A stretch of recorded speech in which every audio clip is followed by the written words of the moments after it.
রাজধানীর কাকরাইলে গণ অধিকার পরিষদের সভাপতি সহ নেতাকর্মীদের ওপর হামলার প্রতিবাদে বিভিন্ন স্থানে বিক্ষোভ করা হয়েছে। শুক্রবার রাতে রাজশাহী বিশ্ববিদ্যালয়ের জোহা চত্বর থেকে বিক্ষোভ মিছিল শুরু হয়ে ক্যাম্পাসের বিভিন্ন সড়ক প্রদক্ষিণ করে। পরে একই স্থানে সমাবেশ করে তারা।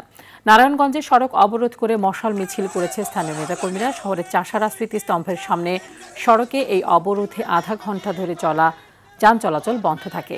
এ সময় জড়িতদের আইনের আওতায় আনতে প্রধান উপদেষ্টার কাছে দাবি জানান তারা। কুষ্টিয়ায় মহাসড়ক অবরোধ করে টায়ার জ্বালিয়ে বিক্ষোভ করে নেতাকর্মীরা। প্রায় ১.৫ ঘণ্টা পর অবরোধ তুলে নিলে যানবাহন চলাচল স্বাভাবিক হয়।